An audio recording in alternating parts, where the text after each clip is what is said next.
Hello বন্ধুরা, good morning. এখন বাজে সকাল 6টা। বন্ধুরা দেখুন, কালকে রাতে তুফানে কি করেছে। আমাদের পাড়ায় গাছ ভেঙে কারেন্টের তারের উপর পড়ে সম্পূর্ণ শেষ।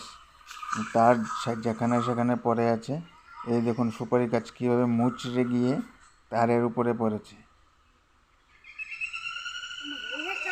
আর অনেক ক্ষয়ক্ষতি হয়েছে আমাদের এখানে। আর আমাদের পাড়ায় 3-4 জায়গায় গাছ ভেঙেছে। এই যে নারকেল গাছ ভেঙে পড়েছে, নারকেল গাছের উপরে আবার এই সুপারি গাছ ভেঙে পড়েছে। এই দেখুন তার এখানে সেখানে ছোট পড়ে আছে।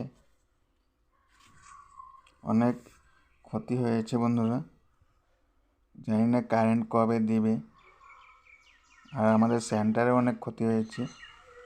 এই দেখুন প্রত্যেক কারেন্টের খুঁটায় খুঁটায় তার ছিঁড়ে আছে। এমন শিলাবৃষ্টি হয়েছে, এক একটা শিলা প্রায় আধা কিলো ওজন হবে। এই যে আমার এক বন্ধুর বাড়ি, এখানে 4 চাকার ঘর ছিল, ঘর এক জায়গায় থেকে আরেক জায়গায় নিয়ে গেল, এত তুফান হয়েছে। আর এই দেখুন আমাদের সেন্টারের অবস্থা, প্রায় 150 বছর আগের পুরনো বট গাছ ভেঙে একদম উগড়ে ফেলেছে। আর গাছটা উগড়ে একদম প্রায় 6টি দোকানের উপরে পড়েছে। সেখানে অনেক বড় বড় দোকান ছিল, হোলসেল টোলসেলগুলো দোকান ছিল, এবং শিফার সহকারে গাছটি উগড়ে ফেলেছে। আমাদের জন্মের আগের গাছ এটা। ভাগ্যিস ভালো যে গাছটি রাষ্ট্রীয় পথের উপরে পড়েনি। 15 নম্বর রাষ্ট্রীয় পথ, এটা মেন রোড হাইওয়ে। এই গাছটির গোড়ায় একটা ছোট্ট দোকান ছিল, সেই দোকানটাও উল্টে গেছে, ভেঙে চুরে সব শেষ। এই দেখুন কীভাবে দোকানের ভিতরে কাজ করছে একটা লোক।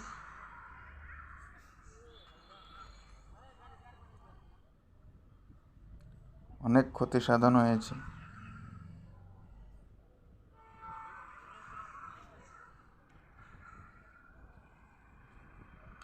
আর আমাদের ঠেলামারা সেন্টারের যে হসপিটাল আছে, হসপিটাল রোডেও একটি বড় শিমুল গাছ পড়েছে, সেখানেও প্রায় 12টি দোকান শেষ। অনেক গরিব গরিব ব্যবসায়িকরা এই দোকানের উপর নির্ভর করে সংসার চালাতো।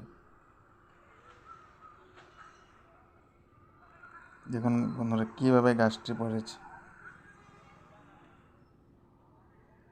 আর এই তুফানটা সব জায়গায় হয় নাই, আমাদের এখানে হয়েছে। ঢেকাজুলি, ঠেলামারা, তেজপুর এসব সাইডেই হয়েছে, অন্য কোনো জায়গায় হয় নাই। কীভাবে গাছটিকে উগড়ে ফেলেছে।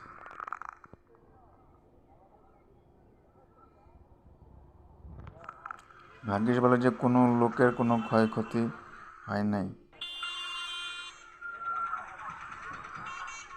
এই দেখুন বন্ধুরা শিমুল গাছটি পড়েছে, মানুষের কোনো ক্ষয়ক্ষতি হয় নাই আর কি, দোকান এগুলো সব শেষ।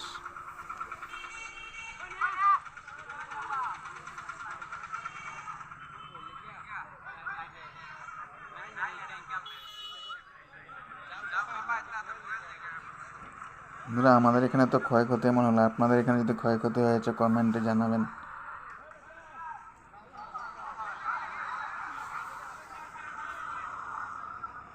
ঝড়ে বিস্তর ক্ষতি হয়, তার জন্য একটা ছোট ভিডিও বানালাম।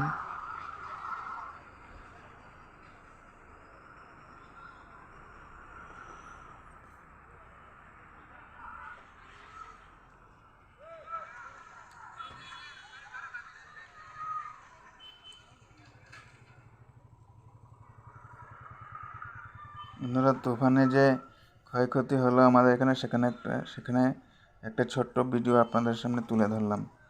যদি ভিডিওটি ভালো লাগে একটা লাইক সাবস্ক্রাইব করে দেবেন।